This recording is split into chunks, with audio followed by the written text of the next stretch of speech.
take 3 times. 1, 2, 3. Now it's time to bring it around town. 48 on the bring it around.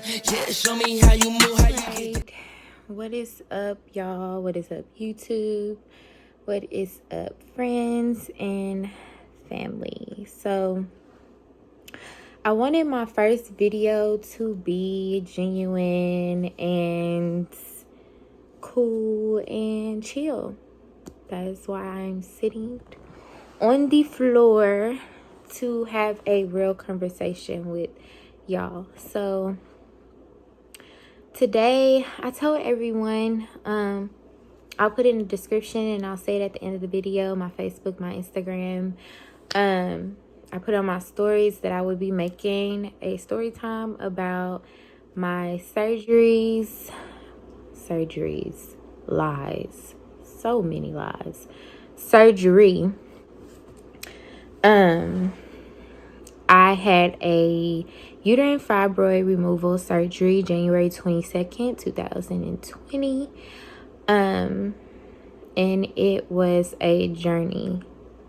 I was going to make this a part 1 and a part 2, but I'm just not a patient person like that. Like, I am patient, but I just don't feel the need to do 2 parts because this is not what that video is not supposed to be about, every detail.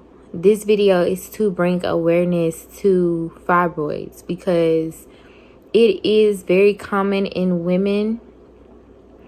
80% of African American women have them. It may affect you, it may not. But women in general, we get these and don't know we have them. We live with them for a long time. They grow and we wonder why we gaining so much weight. Why we can be uncomfortable sometimes, you know? Why are we having these problems in our stomachs? Most of the time, it can be due to having fibroids. Some fibroids do not bother people. Just so happened mine began to. Not only was I gaining weight, but my menstruals every month was becoming unbearable almost. The cramps were just too much. The pain, it was too much. On top of just being big, my stomach was just becoming so big. It was ridiculous. I think I realized I needed to see someone when I just felt sick all the time. Excuse me. So I was at work the first time I realized I needed to go to the ER. Turns out when I took my temperature, it was 99.8 or 9. And I called my mom when I left and I told her I need to go to the ER. You know, of course, my mom and my dad meet me there and we go through the whole process and I find out I have fibroids. Now, before there was talk that I had fibroids, when I went and saw my mom's gastro doctor, which is a whole nother story time, which is why this will not be one of those where I'm just going into detail about everything. But her doctor did tell me, you're either pregnant or you have fibroids. And I'm like, well, we know she's not pregnant. So, when I went to the ER and they told me I had fibroids, I wasn't really surprised. I was like, okay, that just confirmed it because they were able to do many tests on me and measure them out. So I had 6, or they could have said the last one, the 5th one was just really big. The really big one was about the size of a 7-month-old baby. As far as in the womb, when a woman is pregnant, it was that size of 7 months term. So then I got referred to another gynecologist instead of the one that I had been going to. Of course, you just begin to wonder why this is not something that they caught. But like I said, or if I didn't say, you need to have an ultrasound to be able to figure out what is really going on in your uterine walls and just inside as far as that deep for them to be able to see. So that I feel like every woman, when you go get checked out, you need to make sure that you demand that they do an ultrasound. So in the ER, doctor recommended me to go to a new gynecologist. It was a man. And he was off top surgery. You know, we want to get in there. We want to remove this. You're young, because there's always a chance that they could get in there and have to do a hysterectomy, or you begin to bleed too much, and it troubles the chance of you being able to bear children. And of course, I'm only 25. And I turned 25 in February. I want to have kids. So that was a big thing. I'm like, okay, well, let's do it. Let's get it removed. In between time, I was taking pain medication for comfortability. It was really hard, really painful, a really depressing time. But because of who I believe in, which is God, who I serve, He gave me strength to be able to be okay and not so scared to go through with this. It's things like this you just want to get done and pray for the best. So we schedule it January 22nd. And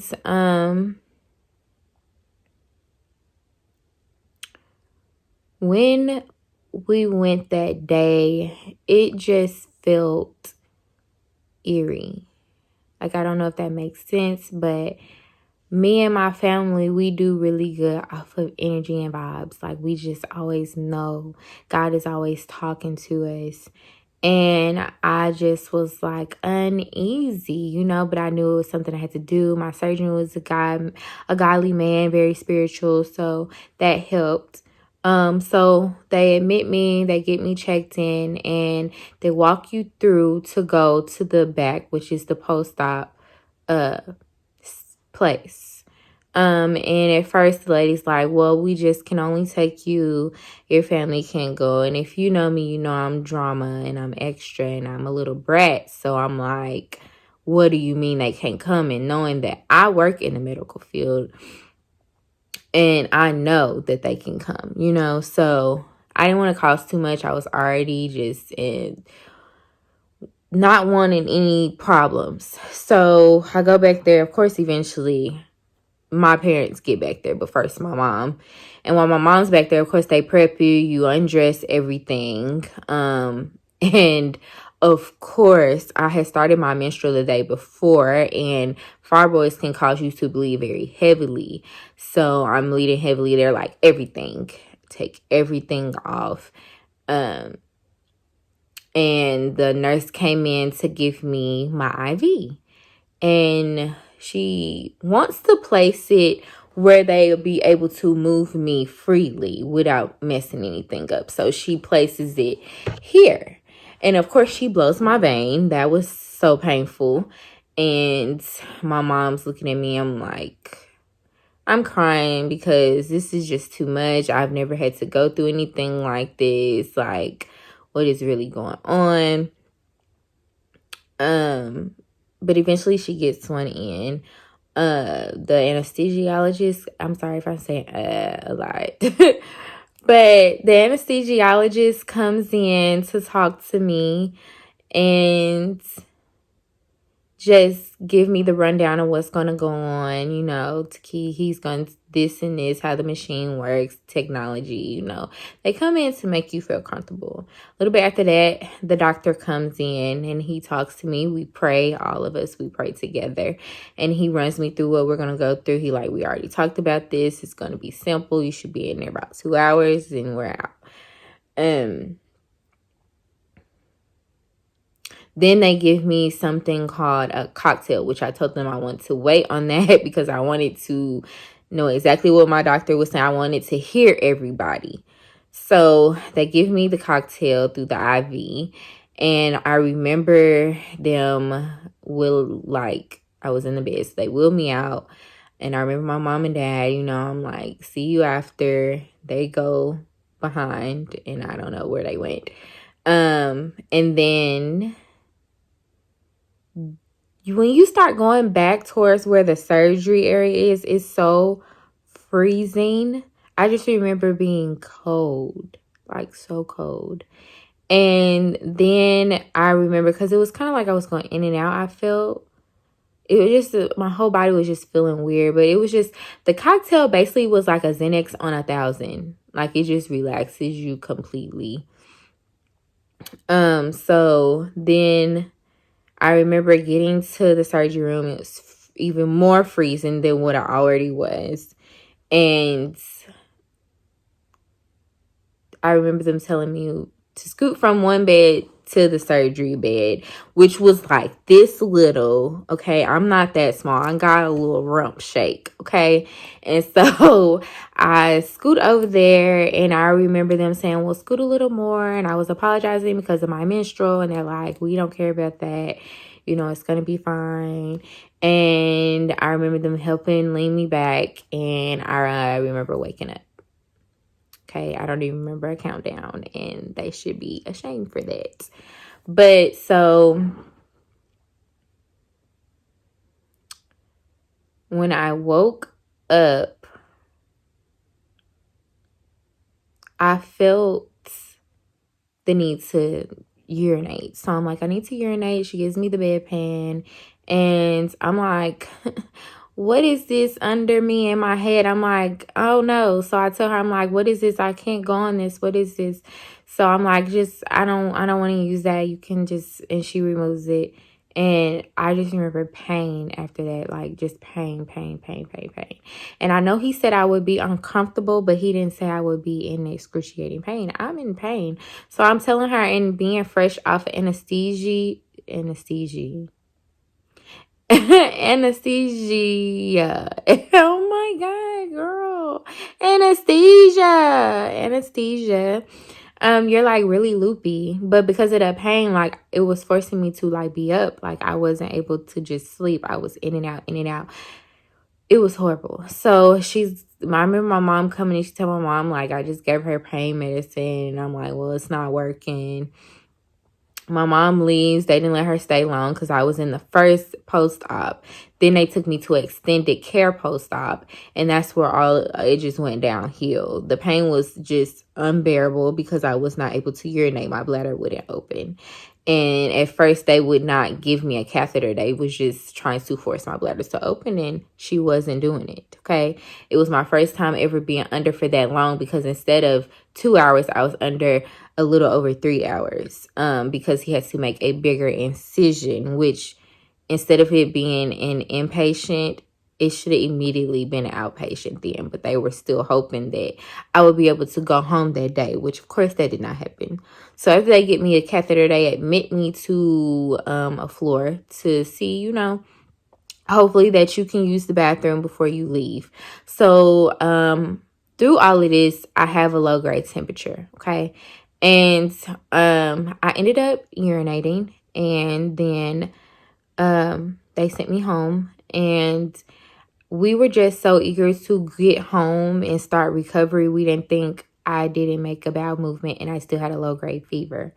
So I get home, and they had me Percocets, promethazine, and hydrocodone. I took the Percocets because the pain was just crazy. And I was taking the promethazine every so often. That was for nausea. And it just, nothing was keeping me comfortable. On top of the soreness of being freshly cut open, I was excruciating pain, like from my pelvic down to my rear area. And turns out, I went to the emergency room twice. The second time, my parents were like, no, admit her. Like, this is ridiculous. So they admit me. When I got admitted, my temperature was from no lower than 99.9 all the way up to 102. They couldn't keep it down. It was always high. They brought in an infectious doctor, which she couldn't figure it out. I had so many tests done, so many ultrasounds to figure out if I had blood clots. I mean, they just didn't know what was going on. It was just a scary time. I was losing weight. Having such a high fever, your body is just not normal. You don't feel normal. It's nothing normal about it. It's not a good experience. So thank God that he sent good nurses and help, you know, the people that, most of them that were around this situation, you know, were good to be around. They were really good help. But the doctor did all these tests and just couldn't figure it out. And I had ended up getting a UTI from the catheter I had in for 1 day. And they figured, well, that could be causing this temperature. So they give me, she said it could either be that, but the infectious doctor also said it was only a little bit of it in my system. So she's like, but we need to figure out what this infection is. I mean, I had a whole procedure where they had to stick a long needle through the lower of my back side. Through the lower of my back side. And that was a terrible experience. But she gave me one of the biggest antibiotics. I can't remember to this day, but I had about 4 antibiotics that whole time I was there. And when I got started on them, I was on them around the clock. You know, every time one emptied, they started another one. It would be a time where they were like 1 and 1. So it got to a point towards the end where I could taste it in my mouth. And I told my mom, I said, I don't want to do this anymore. I can taste it. If I get better, I get better. If I don't, I don't. I can't keep doing this medicine because they're just giving me medicine and they don't know why. And I've seen this happen. And people go downhill just taking medicine and not knowing what it is and what it's for and nothing. You know, what they're treating is not there. So I'm like, yeah, no. As soon as, I want to say about 4 hours, my temp started going down. Of course, they want to give you 24 hours to make sure it stays down. I passed my bowels about 2 days before that. So they were like, well, we're going to send you home. And all the doctors like, we don't know what it was. We can't tell you why your temperature wouldn't, you know, drop. To this day, it's a mystery. But I left out so many details. I mean, if I sit here and gave y'all step by step everything I went through, I would have a 3-hour video. I mean, it was just a trying time for me and my family. It really was. But I'm very spiritual, and I believe that I went through all of that, not just for me, but for my family. We grew through that. We became closer through that. And it taught us a lot. And it taught me and my personal relationship with God. It just brought me closer to him, and I live a happier life. I'm full of peace and joy, and that also showed me the people that needed to be around me and the people that didn't. And with life, you live and you learn who should be in your life and who shouldn't. And that just forced me to look and see who needed to be in my life and who didn't. So I'm grateful for that. It's literally almost 2 o'clock. No, it's not. It's 1:17. And I'm making this video in the morning. But I just feel like it was important to share a part of my story. I don't really feel comfortable yet, you know, going in details like that with y'all. But like I said, the purpose of this video is to bring awareness to fibroids in women. I just say go get you an ultrasound.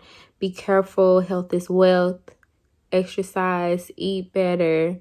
You know, invest in yourself. Invest in your body. You know, take care of you. And the rest will follow. Along with putting God first. And I can say through all this, my family was my foundation. Y'all are my rock.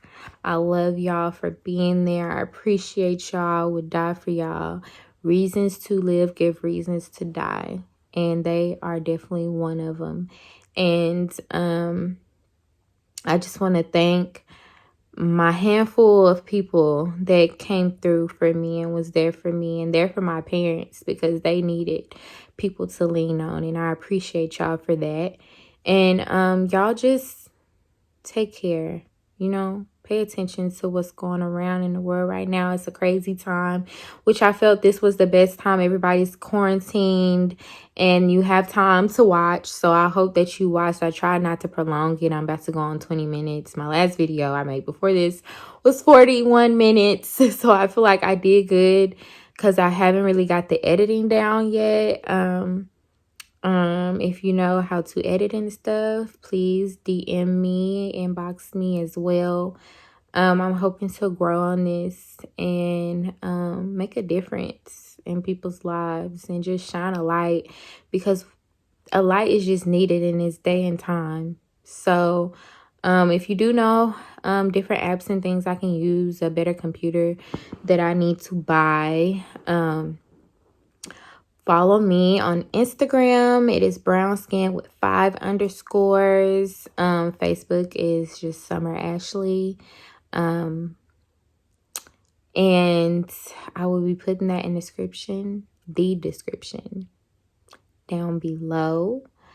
I hope you guys liked this video. If you did, please press that like button, subscribe, turn on your notifications, because I will try to be consistent. Inbox me and tell me or comment things that y'all want to see, you know, because I will be involving my family in this channel, especially my nephew. I love him. He's a little gamer. So, you know, just let me know what y'all want to see and or hear, challenges. And